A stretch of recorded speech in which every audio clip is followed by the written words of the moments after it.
चलित वर्ष नवयौवन दर्शन वंचित हेबे भक्त 13 दिन अनवसर पर भक्त माने रथ उपरे दर्शन करिवे चतुर्धा विग्रह को 53 वर्ष पर महाप्रभु से नियारा रथयात्रा अनुष्ठित हेब जहाँफल गोटे दिन में नेत्र उत्सव नवयौवन और श्रीगुंडीचा यात्रार नीतिकांति एनिमते आज प्रस्तुति आरंभ हो जाइए। आसंता काली रात्र 2टारू द्वार फिटा 2:40 दशवतर ठाकुर बाहुना विजे 3टारे ताटी फिटा प्रत्युष 4टारे नेत्रोत्सव बंदापना करा 4:45 जात्रांगी महास्नान सकाळ 6ରୁ 7टा गोपाल बल्लभ और सकाळ धूप 7:30ରୁ 12टारे सेनापट लगी दिन 11टारे रथ प्रतिष्ठा दिन 1टारे मंगलार्पण 1:10 पहंडी आरंभ हुई 2:30 शेष दिन 3टारे श्री मदन मोहन रामकृष्ण विजे 4टारे गजपति महाराज द्वारा छेरा पहरा पर चारमाल फिटा हेबा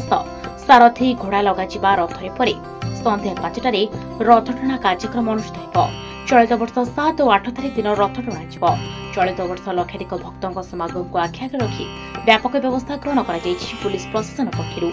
80 प्लाटून फोर्स मुतयन होगा संपूर्ण पुरी शहर को ब्लू ब्लैंकेट सुरक्षा बल में रखा प्रबल भक्तों समागम को नहीं ट्राफिक पे स्वतंत्र मोबिलिटी प्लान प्रस्तुत होता बेले चलित वर्ष नुआ टेक्नोलोजी आपणई पुरी पुलिस सेपटे आसंता दिन 11टा समय राष्ट्रपति गस्त रही दिन 11टा समय समंग्रे अस्थायी हेलीपैड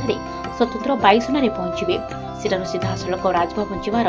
कार्यक्रम रही 4:40 ରୁ 5:40 मध्य राष्ट्रपति रथयात्रा उत्सव में योगदान करेंगे। एथिपते संपूर्ण पुलिस प्रशासन पक्षर सुरक्षा व्यवस्था को कड़ाकड़ी कर चलित वर्ष रथयात्रा को नहीं कौन कहते उपमुख्यमंत्री प्रभाती परिड़ा आसंतु सुनिबा। राज्य सरकार महाप्रभु पक्षे शरणापन्न कि प्रभु इच्छा रे ये रथ यात्रा भव्य हो दिव्य हो श्रद्धालु माने प्रभु दर्शन पांतु जगतर कल्याण हो ओडिशार अस्मिता एवं ओडिया लोकों स्वाभिमान सुरक्षा प्रभु परंतु यही आम समस्त प्रार्थना आम समस्ते जानीचे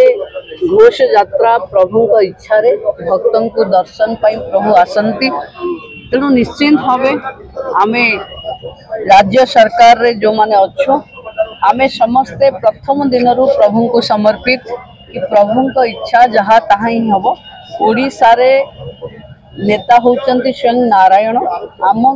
आदेश रे निर्देश रे ही ये सरकार परिचालित हुए तेणु मु भावुची एथर निश्चिंत भावे जेहेतु नवयौवन नेत्रोत्सव रथ यात्रा एका दिन के आसुचे प्रभुंकर इच्छा निश्चिंत भावे भक्त मानकर ओडिया लोकर विकास हबो ये रथ यात्रा पर से विकास पर्व आरंभ हबो। पुरी गोविंद चंद्र को रिपोर्ट शिरांचल लाइव।